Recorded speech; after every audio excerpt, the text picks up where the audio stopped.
On November 30th, 2013, the world stopped spinning for thousands of Fast and Furious fans worldwide. Paul Walker, who played the character of Brian O'Connor, one of the main characters in the Fast and Furious franchise, met a tragic end while being on a Thanksgiving break from filming Furious 7. The sudden loss of the actor shook the entertainment industry to its core. He and his friend, Rodas, were mourned, and everyone who knew them paid them respect at the site of the tragic accident. But what exactly happened that day? On November 28, 2013, 2 days before the accident, Paul Walker wished his fans a happy Thanksgiving. He had so much to be thankful for. The Fast and Furious 6 was a blockbuster hit, and he was done filming most of the parts for Fast and Furious 7 and was planning to produce films on his own. 2 days later, the actor was busy spending that day at a toy drive event for his disaster relief charity Reach Out Worldwide, which was founded in the wake of the 2010 earthquake in Haiti. To take a break, Walker eventually left the event in good spirits just before 3:30 p.m., and no one knew it was going to be his last ride. Like his character in the movie, the actor was also fond of high-speed cars. In fact, that day's charity event was held at a high-performance car shop owned by Walker and his friend Rodas in Santa Clarita, California. Walker and Rodas had planned the event to help the survivors of Typhoon Haiyan in the Philippines. At around 3:30 p.m., the pair left in a 2005 Porsche Carrera GT, with Rodas driving and Walker sitting in the front passenger seat. The car, though one of the most expensive cars of that time, was known for being hard to handle, and even after knowing that, Walker and Rodas decided to take the Porsche for a spin to test it on a popular drifting curve at an office park in the Valencia neighborhood of Santa Clarita. Both the 38-year-old and the actor wore seatbelts during their ride, but nothing could have saved them from what was about to happen. According to the reports, Rodas, a former professional racer and Walker's financial advisor, was behind the wheel and driving at a speed exceeding 100 miles per hour down Hercules Street in the Valencia neighborhood in a 45-mile-per-hour zone. All of a sudden, for an unknown reason, Rodas lost control over the wheel around a curve, and the car spun out of control and hit the sidewalk on the right side of the street. The driver's side collided with a tree and a streetlight pole, which had a speed limit sign of 45 miles per hour. The collision was so powerful that it caused the vehicle to spin again, and this time it was Walker's side that collided with the tree. Later, it was revealed by the CCTV footage and an eyewitness that the car hit 2 trees and then finally a lamppost before getting split in half and catching the fire. The accident was so brutal that the parts of the car were strewn everywhere on the street, as far as 150 feet. The sound of the car crash was so loud that even the people at the charity event heard it. After hearing the loud noise, those attending the charity event immediately came running, including Rodas's young son. As Paul Walker's friend Antonia Holmes recalled, it was one of the most horrific crash scenes in Hollywood history. He said, "It was engulfed in flames. There was nothing. They were trapped. Employees, friends of the shop, we tried. We went through fire extinguishers."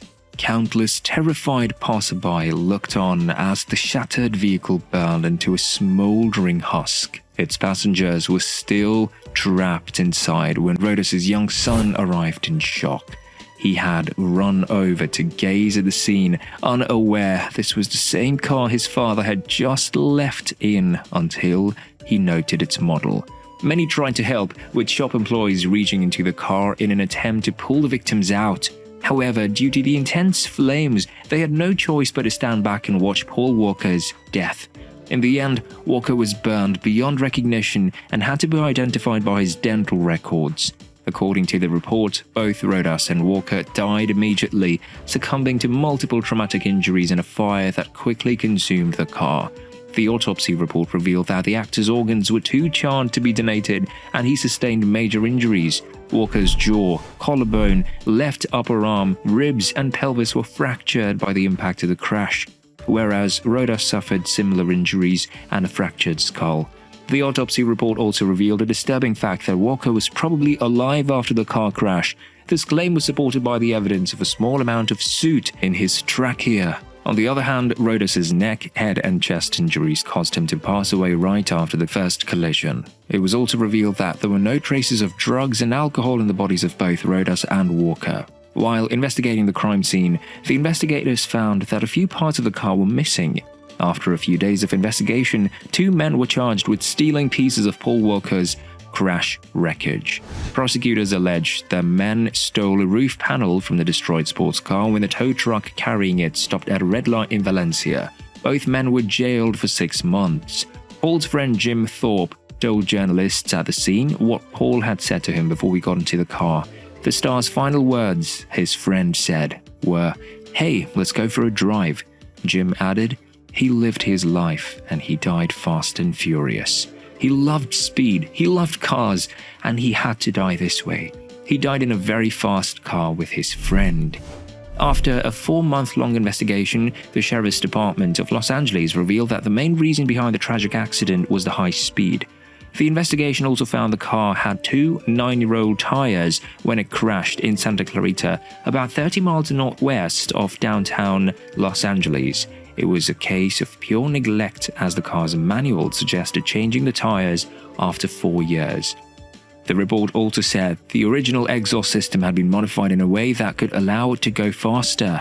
A previous coroner's report had revealed the Porsche was traveling at an unsafe speed when Porsche engineers who were sent to the scene in California found no problems with the car's electrical systems, brakes, throttle, fuel system, steering, suspension, or other systems. The authorities also believed the pair could have been drag racing, which led to the tragic accident. However, after checking all the CCTV camera footage, they couldn't spot a second vehicle. It was later revealed by sources connected to Always Evolving, the auto shop co-owned by Walker and Porsche driver Roger Rodas, to the celebrity website TMZ that they saw evidence of a fluid burst and subsequent fluid trail before the skid marks at the accident scene.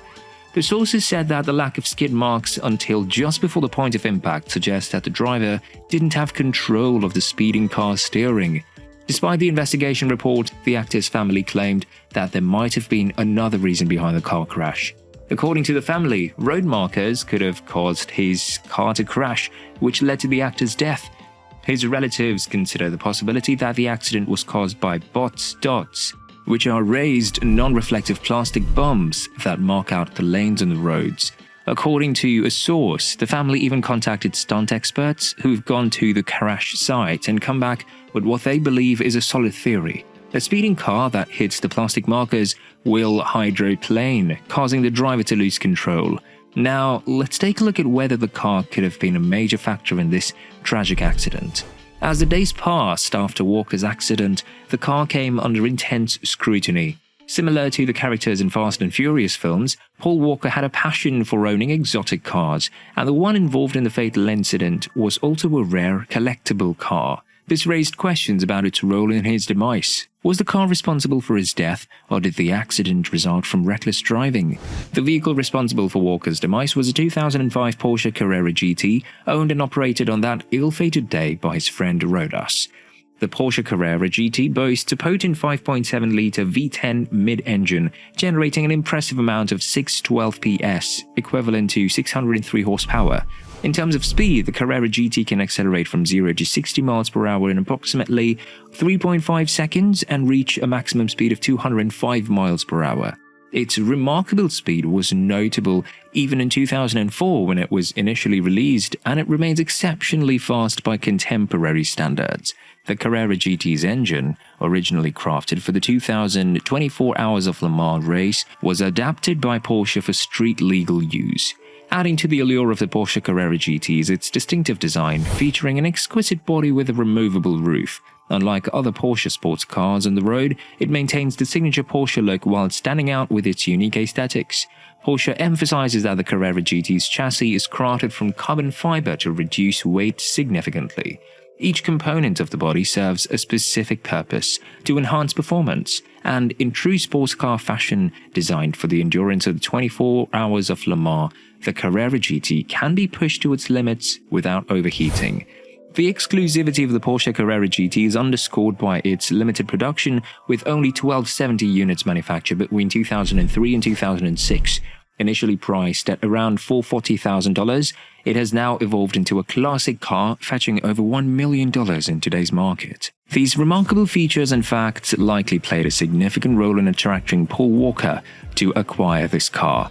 But not all that glitters is gold. In a memorable Top Gear episode, Jeremy Clarkson characterized the Porsche Carrera GT as a challenging car to handle, noting that it isn't an easy car to control. He highlighted the potentially difficult features of the vehicle, including a brutal clutch, savage power, and handling that keeps the driver on a precarious edge. Even the Stig, Top Gear's seasoned race driver, encountered difficulty controlling the Porsche Carrera GT during his initial attempt. One notable factor contributing to the challenging handling is the absence of stability control in the Carrera GT. This lack of stability control became a significant aspect in the aftermath of Paul Walker's tragic accident. Walker's daughter sued Porsche with the contention that the absence of stability control in the Carrera GT was one of the contributing factors to the accident. In 2017, the daughter of the late actor Paul Walker, Meadow Walker, settled her wrongful death lawsuit against Porsche 2 years after asserting that the car company was responsible for her father's demise. According to documents obtained by ABC Los Angeles station KABC, the settlement was finalized between Meadow Walker and Porsche, and the terms will remain confidential. Paul Walker's father, Paul Walker III, who serves as the acting executor of his son's estate, also filed a lawsuit against Porsche. The lawsuit claimed that Paul Walker was trapped due to the seatbelt design, remaining alive for a full minute and 20 seconds after the crash until the car erupted into flames, resulting in his death. Meadow Walker's lawyer, Jeff Millam, stated at the time, "The bottom line is that the Porsche Carrera GT is a dangerous car. It doesn't belong on the street, and we shouldn't be without Paul Walker or his friend Roger Rodas." Approximately 2 months after Meadow Walker filed her lawsuit, Porsche countered by alleging that the actor had knowingly and voluntarily assumed all risk, perils, and danger associated with the use of the 2005 Carrera GT in question. In Porsche's original filing, the company said that at the time of the car's manufacture and sale, the 2005 Carrera GT was comported with a state-of-the-art and that its abuse, alteration, and misuse caused or contributed to the incident and to Mr. Walker's death. Another factor that contributed to this tragic accident was 2 9-year-old tires. According to Consumer Reports, the Porsche Carrera GT involved in the accident that led to Paul Walker's death was equipped with 2 tires that were nearly 9 years old. AutoWeek additionally notes that the odometer on the Porsche Carrera GT showed 30 to 83 miles. Evidently, the car was not frequently driven, likely due to its status as a collectible sports car. This infrequent usage could be a contributing factor to the extended period without changing the tires, as collectible cars often spend long periods in storage and may not undergo regular maintenance. The age of the tires is a significant consideration, as tire rubber can degrade over time, potentially impacting performance and safety, especially in high-performance vehicles like the Porsche Carrera GT. Another interesting fact is that 7 years prior to Paul Walker's tragic death, the Porsche Carrera GT was discontinued due to new airbag regulations mandated by the National Highway Traffic Safety Administration. As per the new regulations, all new vehicles must be equipped with dual-stage airbags as a safety measure. Despite these regulations, it is unlikely that the presence of dual-stage airbags would have prevented Walker's death, given the subsequent explosion of the car after impact. As indicated by the coroner's report, Walker ultimately succumbed to traumatic injuries. The circumstances surrounding the accident, including the age of the car, the condition of the tires, and the absence of stability control, are critical factors that contributed to the tragic outcome. While airbags are designed to enhance occupant safety in accidents, they may not be effective in preventing fatalities in high-impact collisions and subsequent fires, as was the case with the Porsche Carrera GT. Thus, no court ruling concluded the Porsche Carrera GT's design was to blame for Walker's death. Paul Walker was finally laid to rest at a private ceremony at Forest Lawn Memorial Park Cemetery in the Hollywood Hills on December 14, 2013. The service marked an opportunity for Walker's closest friends and family to say goodbye to the Fast and Furious star, who died alongside Rodas in a car crash on 30th November 2013. At the funeral, Paul Walker's family, comprising his parents and siblings, was visibly touched by the overwhelming love and support from those in attendance. Vin Diesel, Tyrese Gibson, and Michelle Rodriguez, his co-stars, delivered heartfelt eulogies, recounting cherished moments and honoring his character both on and off the screen.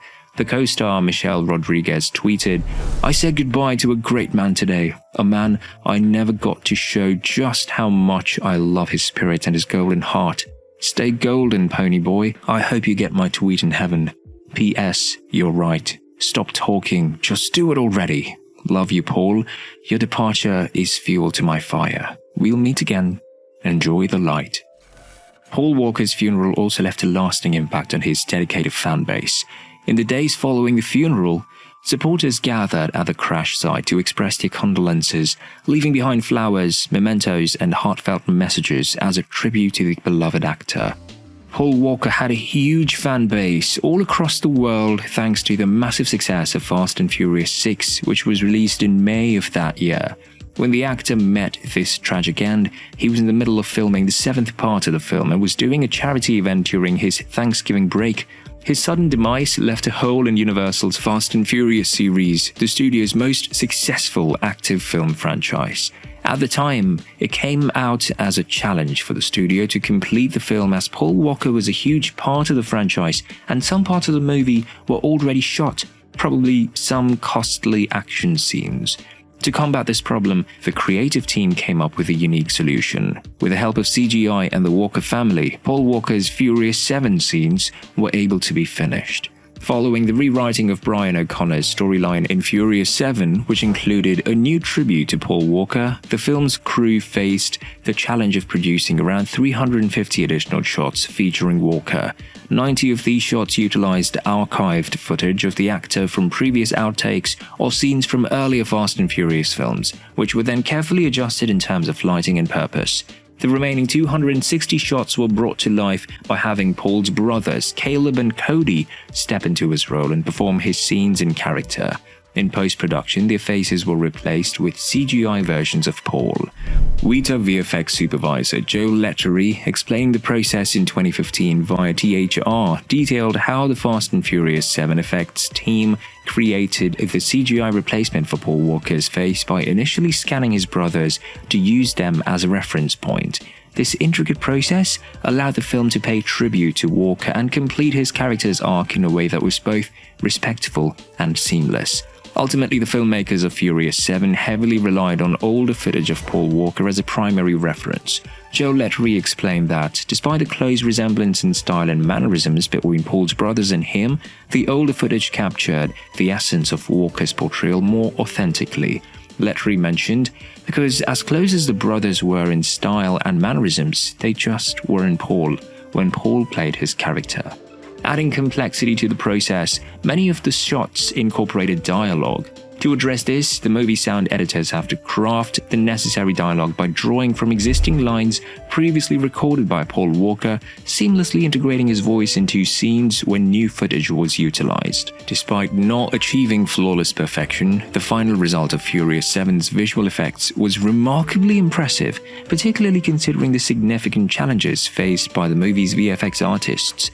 The culmination of their efforts is evident in the film's ending, where Dom and Brian engaged in one last race, placing greater emphasis on savoring their time together before parting ways at a fork in the road. This emotional moment almost breaks the fourth wall, providing a touching tribute to the late co-star, Paul Walker. The scene not only symbolizes the character's farewell, but also serves as an acknowledgement of the real-life loss experienced by the Fast and Furious family. In 2013, Paul Walker's daughter wrote a heartfelt letter on her dad's 10th death anniversary. She wrote, "Happy birthday to my guardian angel. Thank you for your love, guidance, friendship, sunshine, and for raising me to see all of the beauty in the world. Meadow, who was 15 at the time of the accident, has become a successful model, walking in shows for Brenda Scowler and Alexander McQueen, and serving as the face of Givenchy Beauty. She also founded the Paul Walker Foundation, which she announced on his 42nd birthday on social media, explaining she wanted to share her father's passion for the ocean, rescuing animals, helping people, and spontaneous goodwill. This foundation and the love that fans have for the actor will make sure that despite passing away at a young age, both Paul Walker and Roger Rodas will always be remembered.